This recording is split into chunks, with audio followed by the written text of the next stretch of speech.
ధర్మదాయ నమః గుణాధిదాయ నమః యుధాంతాయ నమః అకృత్యాయ నమః సుజితాయ నమః ఏదృశాయ నమః వరదాయ నమః శాశ్వతాయ నమః నిధనాయ నమః శక్రిణాయ నమః వేదాయ నమః యుగేశ్వరాయ నమః నమస్తాయ నమః నాగరాయ విజ్ఞాపవేదాయ నమః స్థూలకంఠాయ నమః ఓం గదాయ నమః వక్రజాయ నమః ధీరాయ నమః ధనుషాయ నమః సిద్ధి వినాయకాయ నమః కోశలింగాయ నమః సవిలావణ్యాయ నమః నాయుడాయ నమః మోషికవాహనాయ నమః ఓం నానావిధ పరిమళ పద్మ పుష్పవ్యామి సిద్ధి బుద్ధి సమేత వరసిద్ధి వినాయకాయ నమః ధూపమాగ్రామయామి నైవేద్యం నైవేద్యంలో కీర్తనీయసిన ప్రసాదించే श्री महागणाधिपतये नमः नैवेद्यमो बस्वः भद्रो धन्योजनः प्रसादः वरदस्तु अमृतास्तुजे चित्रधूमगणेश्वरेश्वर उदनेश्वरेश्वर ज्ञानेश्वर ब्रह्मेश्वर श्री महागणाधिपतये नमः महानवतराय ताम्बूलम् ताम्बूलं श्री महागणाधिपतये नमः श्री ताम्बूलयामि अक्षत्र बोलो पट्टो नमस्कार చేయండి స్వామికి नमस्कार श्री महागणाधिपतये नमः सिद्धि बुद्धि समेत वरसिद्धि विनायकाय नमः चपरमाहितेहि यशोदेहि श्रियं सौख्यं च देहमे गणनायक पुत्र पौत्र प्रभा पौत्र देहमे गणनायक श्री महागणाधिपतये नमः सिद्धि बुद्धि समेत वरसिद्धि विनायकाय नमः श्री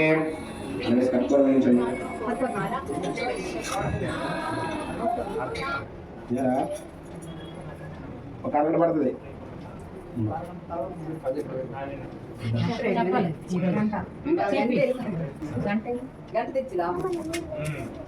చెప్పేయండి అంత ఈరోజు చెప్పండి భజన ఎంతసేపు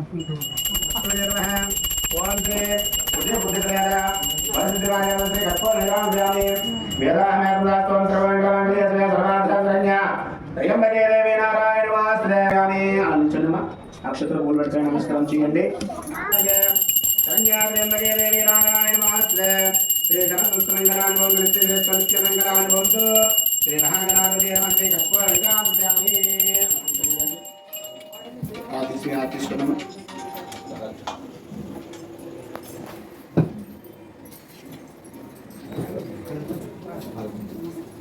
आरती వినాయక జనం కైలాసంలో పార్వతీ భక్తులాగా దేవత ద్వారా తెలుసుకొని అభ్యంగ స్నానం చేసి పతికి స్వాగతం చెప్పాలి. స్నానానికి తయారైంది. తన వంటికి నలుగు పిండి పెట్టుకుని పిండితో ఒక బొమ్మను తయారు చేసి తన తపోశక్తితో బొమ్మను ప్రాణం పోసి భాగ్యవతి కాపలా ఉంచి ఎవరి లోపలికి రానివద్దని చెప్పి స్నానానికి వెళ్ళింది. కైలాసానికి వచ్చిన పరమేశ్వరుడు లోపలికి వెళ్ళబోదా గుమ్మమంతా ఉన్న బాలను అభించాడు. తాను కైలాసం అధిపతిని పార్వదేవి దేవి భక్తులని చెప్పాడు. శివుడున ఎవరిమైనా చూడడానికి వీల్లేదని బాలుడు బాధ ప్రతివాదం పెరిగాయి. రమదగణాలు కూడా బాలుడి వద్ద ముందు ఓడిపోయాయి. పట్టుదల పెరిగి శివుడు పాపడుతున్న త్రిశూలంతో బాలుడు శిరస్సును ఖండించాడు. పాలు వచ్చి నిర్జీవుడైన ఉన్న బిడ్డను చూసి నాదా పసివాడిని దారుణం శిక్షిస్తారా అని శోకించింది. శివుడు మనసు కలిగింది. తన తొందరపాటు సిద్ధించి బిడ్డను బతిస్తానని పార్వతి